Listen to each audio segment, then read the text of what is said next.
Ya, lihat dulu di sini ya.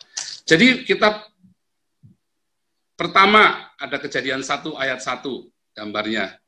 Allah memisahkan yang jasmani dengan yang rohani. Ya, Kejadian 1 ayat 1, saudara ingat-ingat, Allah memisahkan yang jasmani dengan yang rohani. Kejadian 1 ayat 2, maka ada perang di sorga. Ya, iblis, Helel ben Sakar dibuang ke bumi, dan bumi menjadi kacau. Jadi alam jasmania itu jadi kacau, haaretz alam jasmania itu jadi kacau dan dikuasai, lihat Kejadian 1 ayat 3 sampai 5 ya. Bumi ini kemudian ada dikuasai paradiso, Eden, dan kemudian ada yang dikuasai oleh haaretz. Ya, makanya di dalam Kejadian 1 ayat 3 wa yomer Elohim yehior wa yehior. Berfirmanlah Tuhan, berfirmanlah Elohim, jadilah terang, maka terang itu jadi. Jadi bumi yang kacau balau itu, haaretz yang kacau balau itu, Tuhan pertama kali berfirman apa? Yehior, jadilah terang.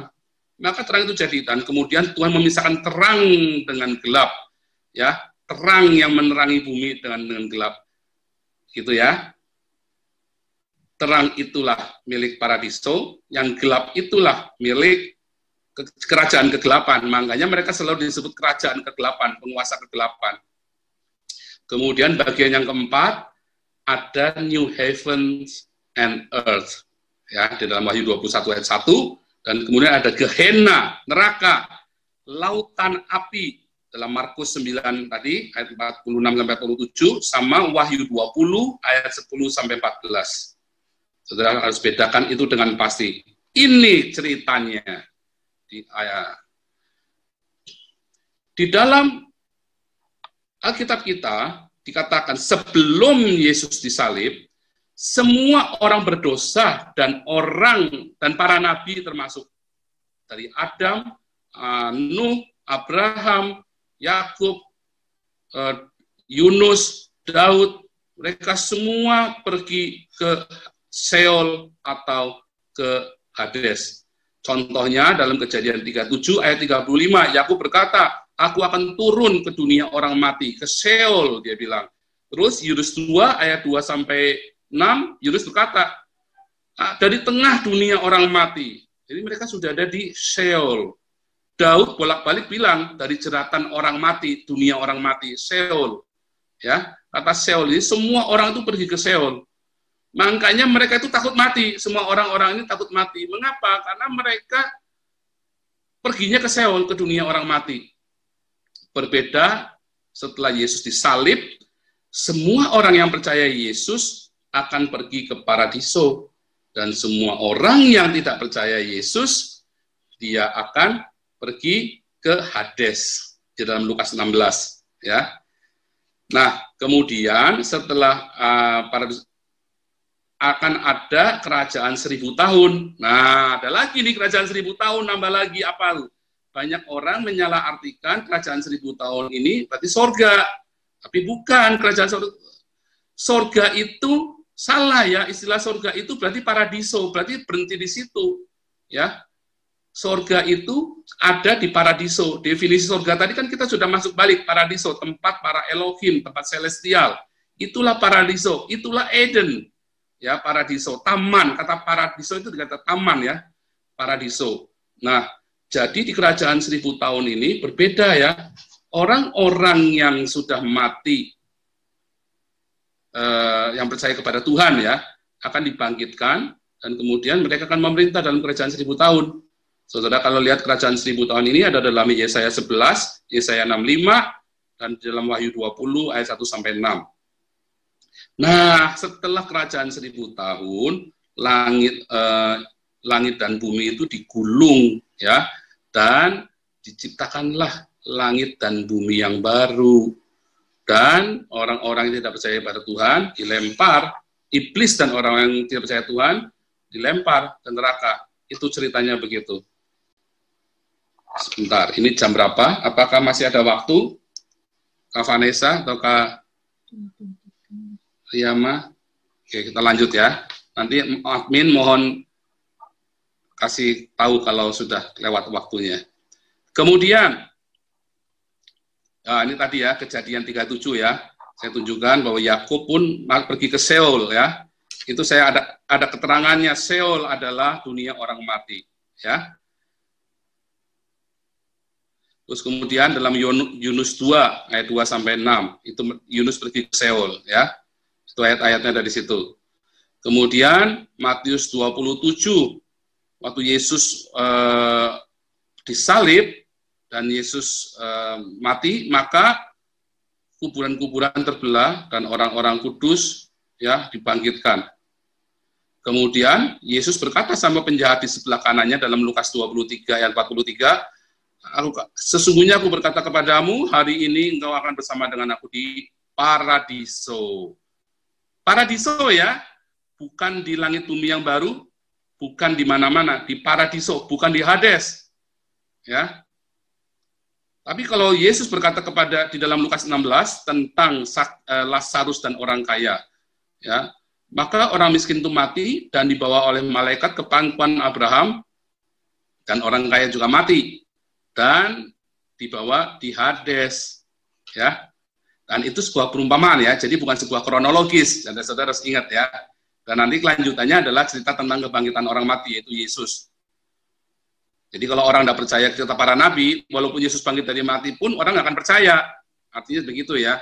Jadi itu bukan sebuah kronologis, berarti sebelum Yesus ada orang yang di paradiso, enggak. Karena itu baru ada cerita orang-orang dibawa ke paradiso itu baru ada di zaman Yesus, setelah Yesus salib. Nah lalu, nanti kita lewatin aja ini, bertanya jawab ya.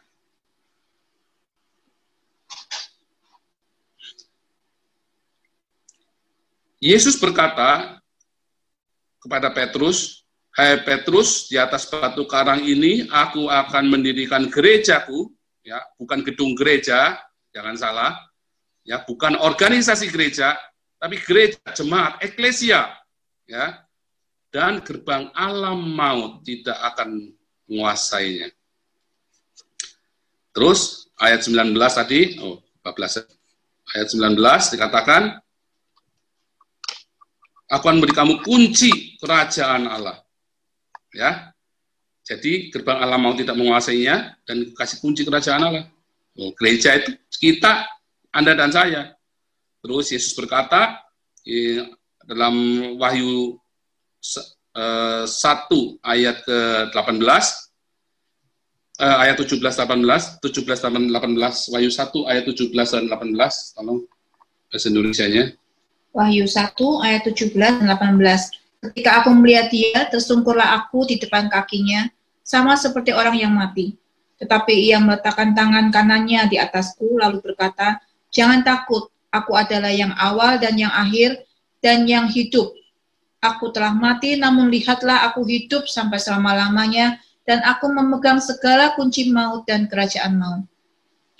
Kunci maut dan kerajaan maut. Jadi waktu Yesus itu disalib, dia turun ke dunia orang mati, ya. Tadi seperti yang kita buka tadi di Petrus itu, 1 Petrus 4, 1 Petrus 3 dan 1 Petrus 4, oh Yesus turun ke dunia orang mati ya, ke Hades. Dan Yesus ngapain di sana? Yesus itu ambil kunci jurang maut. Ya, di dalam Roma nanti juga dijelaskan tadi ya, Roma. Yesus itu turun ke jurang maut, sampai ke jurang maut tadi, ke Ebis tadi ya, yang ada gambarnya tadi, di tengah ada jurang maut, di tengah-tengahnya Seol. Itu diambil kuncinya sama Yesus. Nah, kemudian kita masuk ke rapture, tapi kita nggak akan membahas rapture, ini nanti di lain waktu ya.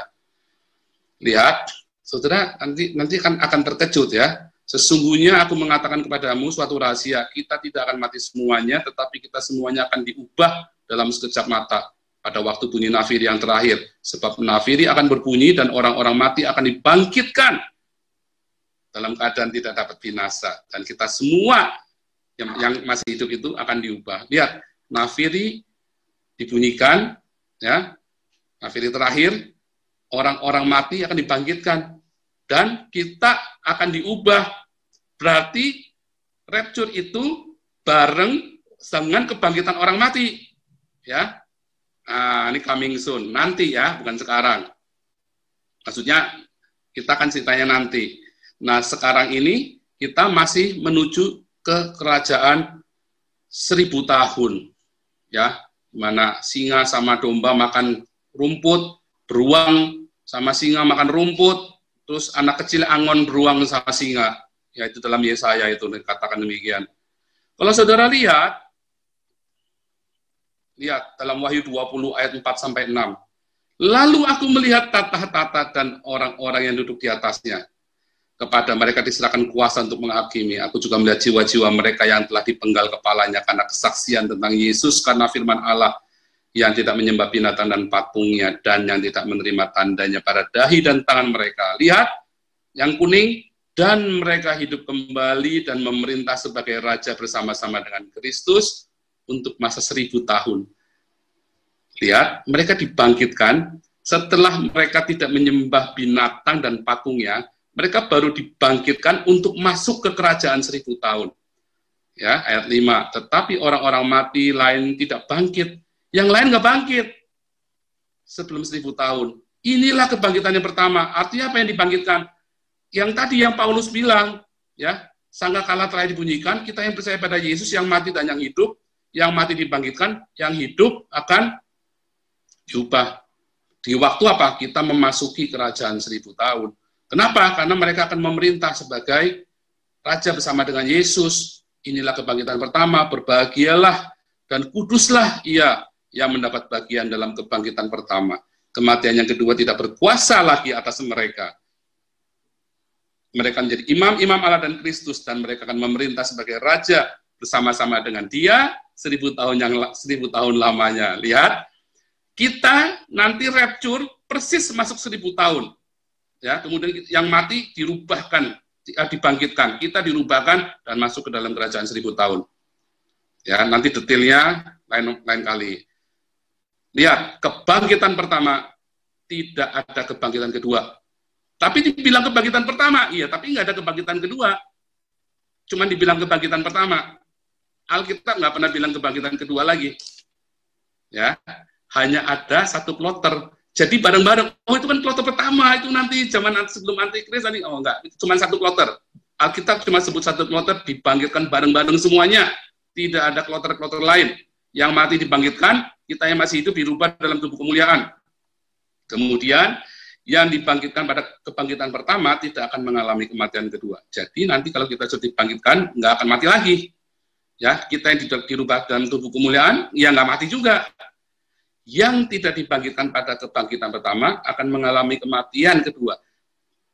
Justru ada kematian kedua, yaitu lautan api yang menyala. Ini yang tadi disebut Gehenna, ya, yang di dalam Wahyu tadi disebut Gehenna dan disebut oleh Yesus dalam Markus tadi adalah Gehenna. Sekarang saudara lihat. Kita masuk kerajaan 1000 tahun dulu, ya. Di kerajaan 1000 tahun, saudara buka dalam Yesaya 11 ayat 6 dan 9 dan Yesaya 65 ayat 25. Kita baca Yesaya 65 ayat 25 saja. 65 ayat 25.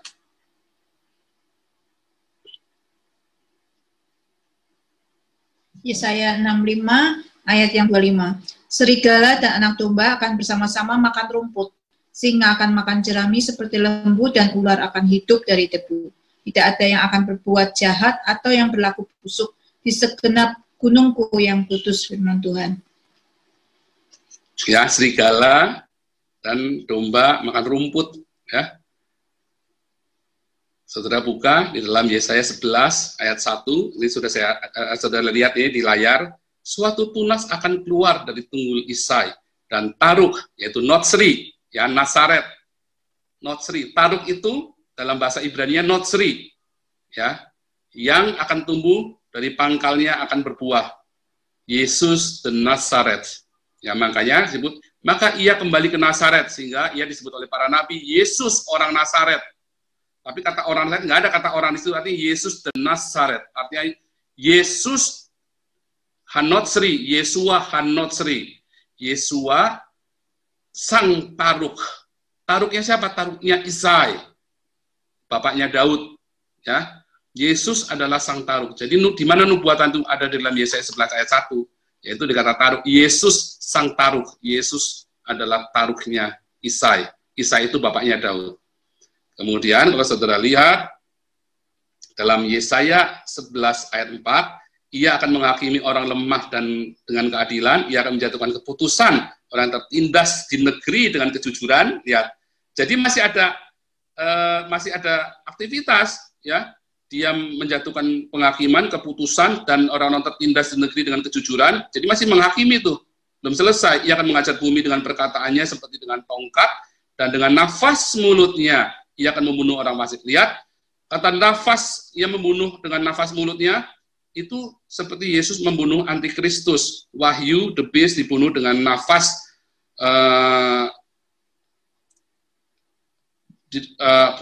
bukan di Wahyu, sorry ya, di dalam 2 Tesalonika 2 ayat 8, ini saya kesulitan. Dalam 2 Tesalonika 2 ayat 8, bahwa si pendurhaka ini akan dibunuh oleh Yesus Kristus dengan nafasnya. Ya. Nah, kemudian saudara lihat, balik lagi ya, Yesaya 11 ayat 4, tetapi ia akan menghakimi orang yang lemah dengan keadilan, dan ia akan menjatuhkan keputusan terhadap orang-orang tertindas di negeri dengan kejujuran. Ya, ini adalah sebuah aktivitas, artinya terjadi berulang kali. Berarti bukan hari penghakiman. Yesaya 11 ayat 4 ini lagi cerita kerajaan 1000 tahun. Makanya Yesaya ini sedang cerita kerajaan 1000 tahun, bukan lagi cerita langit dan bumi yang baru. Ya, kemudian selanjutnya lihat, serigala tinggal bersama domba, macan tutul berbaring sebelah kambing, lembu beruang makan sama rumput, ya, makan rumput dan anaknya akan sama-sama berbaring. Anak yang menyusu akan bermain dengan liang ular tedung, dan anak yang cerai susu akan mengulurkan tangannya ke sarang ular beludak. Ya, tidak ada yang berbuat jahat atau yang berlaku busuk di seluruh gunungku yang kudus, sebab seluruh bumi penuh dengan pengenalan akan Tuhan, seperti air laut yang menutupi dasarnya.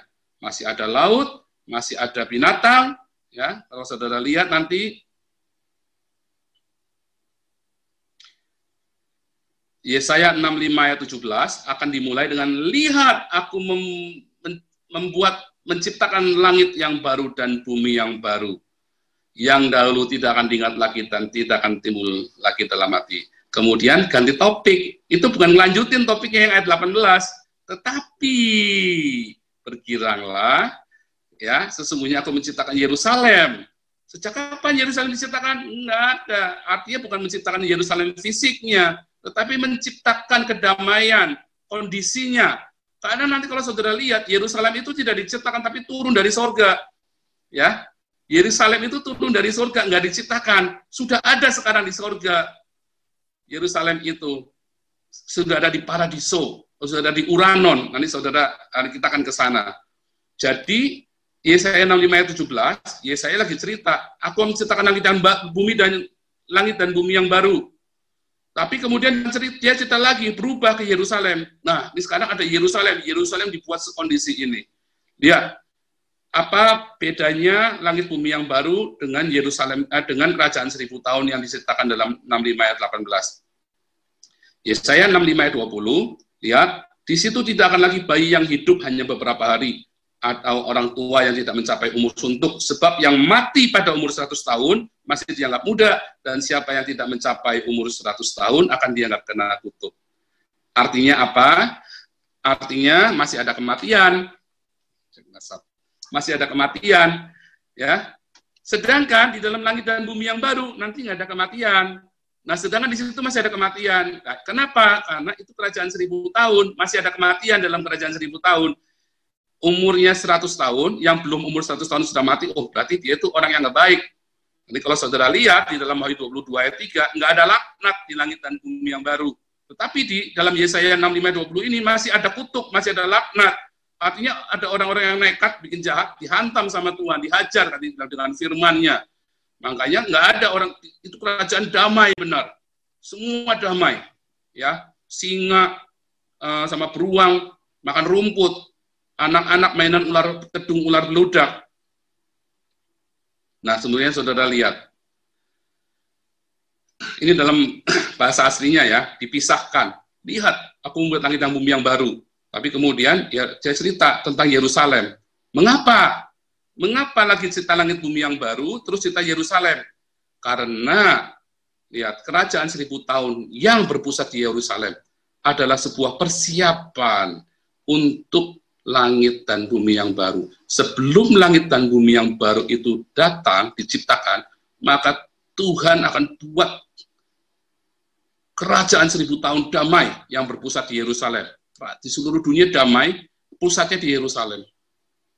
Israel di Mesir 400 tahun tanpa berhala, ya, itu menjadi bangsa perjanjian, dipersiapkan 400 tahun. Masa bait Allah Ezra dan Nehemia sampai ke zaman Yesus itu 400 tahun tanpa berhala juga, dipersiapkan, ya, itu benar-benar dipersiapkan. Jadi selalu ada masa persiapan sebelum datang perjanjian yang baru, ya, sebelum ada masa yang mulia itu dipersiapkan. Nah, saudara buka, kalau saudara lihat Yesaya 65 ayat 23, mereka tidak akan bersusah-susah dengan percuma dan tidak akan melahirkan anak yang akan mati mendadak sebab mereka itu keturunan orang-orang diberkati Tuhan dan anak cucu mereka ada beserta mereka. Di dalam setelah di hari kebangkitan, di dalam langit dan bumi yang baru, tidak ada kawin mengawinkan. Jadi ini jelas kerajaan 1000 tahun. Orang-orang yang masih hidup, yang belum mati, yang tidak dibangkitkan, ya, yang mereka memasuki zaman kerajaan 1000 tahun, mereka masih ada kawin mengawinkan, ya. Jadi jelas itu bukan langit bumi yang baru, karena masih ada produksi anak, ya. Saudara lihat setelah kerajaan 1000 tahun, Kejadian 7 ayat 10, Kejadian 7 ayat 10, boleh dibacakan Kejadian 7 ayat 10. Kejadian 7 ayat 10, setelah 7 hari datanglah air bah meliputi bumi. Setelah hari yang ke-7. Setelah hari yang ke-7. Lihat, 1 hari adalah 1000 tahun. Ya, Mazmur 90 ayat 4, 2 Petrus 3 ayat 8. Dari Adam ke Abraham, dari Adam sampai ke Abraham, itu menjadi perjanjian Bapa bagi segala bangsa, itu 2000 tahun. Ya, setelah Abraham, maka mulailah pertama kalinya Allah memperkenalkan diri sebagai El. Kata El pertama kali dikenal di zaman Abraham. El dalam bentuk tunggal, ya. El Shaddai, El Elyon, El Roy, itu pertama kali dikenalkan kepada Abraham tahun 2000. Sebelumnya selalu ditulisnya Elohim terus. Sampai zaman Abraham baru Kejadian 14 baru ditulis ada kata El. Kemudian dari Abraham sampai Yesus itu 2000 tahun. Ya. Kemudian Yesus melakukan karyanya di bumi, mati di salib. Kemudian Roh Kudus dicurahkan, ya. Dari Roh Kudus dicurahkan sampai hari ini 2000 tahun. Dan dalam abad ini kita akan masuk dalam kerajaan 1000 tahun, dan setelah 1000 tahun, berarti itulah hari ke-7. 2000 tambah 1000 adalah 7000. Ya. Hari itu 1000. Kata yom atau day itu bukan berarti 24 jam, ya, tetapi berarti satu masa atau satu periode dari matahari terbit sampai matahari terbenam, itu satu yom. Atau satu masa, ya, satu masa atau satu periode, itu adalah yom. Jadi, kalau misalnya satu masa 1000 tahun, itu juga satu yom, sama saja satu yom. Terus, Wahyu 20 ayat 11, lalu aku melihat suatu tahta putih yang besar, dan dia yang duduk di atasnya. Dari hadapannya lenyaplah bumi dan langit, dan tidak ditemukan lagi tempatnya. Jadi, habis 1000 tahun, kerajaan 1000 tahun itu selesai, iblis akan dilepaskan sebentar. Kemudian, iblis itu dimasukkan ke dalam lautan api Gehenna, neraka, dan langit dan bumi itu lenyap. Ya, lenyap, nggak ada lagi. Ngilang. Jadi apa? Masuk Nah, lihat, setelah masa 1000 tahun berakhir, iblis akan dilepaskan dari penjara, ya, Kejadian 20, Wahyu 20 ayat 7. Kemudian ia menyesatkan bangsa-bangsa, orang-orang yang masih hidup itu disesatkan semuanya. Kita enggak, mengapa? Kita yang masih hidup kan sudah bukan jadi manusia biasa lagi, kita diubah dalam tubuh kemuliaan. Jadi yang kita perintah ini orang-orang yang tidak dalam Tuhan, tapi mereka nggak bisa bikin jahat, karena Tuhan memerintah dengan tangan besi, Tuhan Yesus, ya. Lihat, kemudian iblis itu dilemparkan dalam Wahyu 20 ayat 10. Maka dan iblis yang menyesatkan mereka dilemparkan ke dalam lautan api dan belerang, yaitu tempat binatang dan nabi palsu itu. Binatang itu antikris, nabi palsu itu, ya. Nanti kita bahas lagi tentang antikris kalau saudara mau. Dan mereka disiksa siang malam sampai selama-lamanya. Jadi habis 1000 tahun itu baru iblis dimasukkan ke neraka. Makanya kalau saudara mendengar kesaksian orang dibawa ke neraka, iblis sedang menyiksa orang di neraka, nerakanya hari ini belum ada. Dan iblisnya juga belum di neraka, nggak ada iblis di neraka. Ya, iblisnya ada di satu, di Seol. Kedua, di Abyss, jurang maut. Nerakanya nggak ada, belum ada. Dan di Seol ngapain? Kalau saudara baca Lukas 16, orang kaya itu nggak lagi digergaji sama iblis, nggak lagi digorok-gorok sama iblis. Dia cuma lagi kepanasan saja, haus. Jadi nggak ada iblis yang pegang dia, nggak ngapa-ngapain. Ya pokoknya ditawan aja di situ, semua nunggu. Mereka semua waiting list, nunggu, nggak ngapa-ngapain, cuma nunggu. Mereka ada di dalam kegelapan, tapi dalam kegelapan itu juga panas, ya. Nah, lihat saudara, kalau lihat apa nanti kalau saudara amati dalam Wahyu 20, ya, nanti saudara bisa amati di dalam Wahyu 20 ayat 11 sampai ke 15. Saya akan kasih kesimpulan apa yang terjadi di hari penghakiman. Ya, waktu langit dan bumi itu digulung, maka dihakimi semua orang. Dalam Wahyu 20 ayat 12 sampai 15. Satu, ada 2 buah buku penghakiman dan buku kehidupan. Ya. Orang mati besar dan kecil, itu besar dan kecil itu bukan ukuran size, ya. Juga bukan, tapi ada kata the great, artinya great and small itu adalah status kemuliaan orang besar, pangeran, raja-raja maupun rakyat jelata itu gitu, ya. Itu ada orang mati besar dan kecil. Lihat, itu kan orang mati yang belum dibangkitkan, kan, yang tidak mengalami kebangkitan.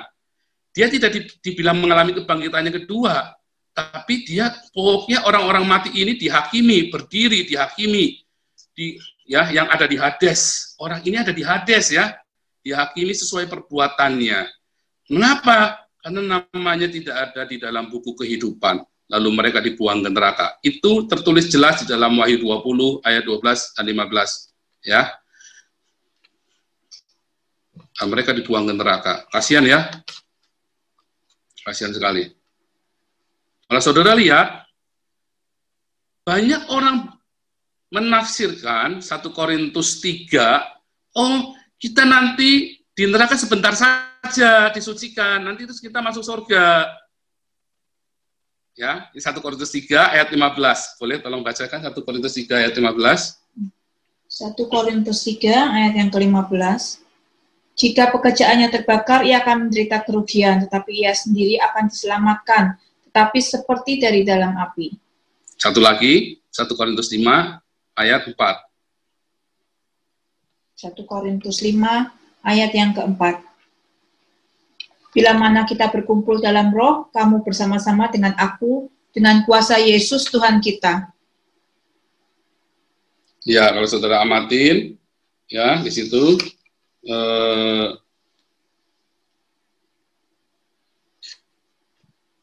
ada hari Tuhan, ya. Tetapi hari Tuhan akan seperti pencuri. Dalam 2 Petrus 3 ayat 10. Pada hari itu langit akan lenyap dengan gemuruh yang dahsyat, dan unsur-unsur dunia akan hangus dalam nyala api, dan bumi dan segala yang ada di atasnya akan hilang lenyap. Jadi hari Tuhan itu adalah hari ketika langit, bumi lenyap, ya, semua unsur dunia hangus dalam nyala api. Lihat, ya, itu nyala api itulah yang menjadi neraka, dan bumi yang ada segala isinya hilang lenyap. Kemudian di situ bilang di hari Tuhan orang-orang itu dihakimi, orang-orang ini ya, orang-orang kita ini dihakimi juga, kita ini dihakimi, tapi bukan karena kita jahat, tetapi karena pekerjaan kita. Jadi itu bukan purgatori, karena itu adalah hari Tuhan juga di penghakiman. Nah kita itu di situ kelihatan pekerjaan kita. Kalau pekerjaan kita, pelayanan kita ini ternyata jadi selebritis, ya, menjadi YouTube evangelis, kita menjadi selebritis di YouTube, ya, kayak saya kan suka bikin YouTube, bikin Facebook, aduh ya, Tuhan Yesus tolong saya. Atau kita menjadi selebritis di gereja yang suka lompat-lompat itu ya, yang suka petakilan di atas panggung gereja, tapi tidak pernah memberitakan Injil. Dan saudara-saudara yang berbisnis gereja, saudara-saudara yang berilusi tentang Tuhan, dan semuanya itu akan dibuktikan di situ. Kita sudah percaya pada Tuhan Yesus, tapi semua pekerjaan kita itu akan disucikan. Dan orang-orang yang sudah percaya Yesus, namun karakternya masih tidak baik, dan di situ semua dihancurkan, kan dalam 1 Korintus 5 ayat 4, serahkan pada iblis, dia akan menderita di bumi. Mungkin jiwanya masih akan bisa diselamatkan. Kata spirit itu, ya, itu lagi cerita jiwanya ya, jiwanya. Nanti kita akan lebih lanjut lagi, bahas lagi.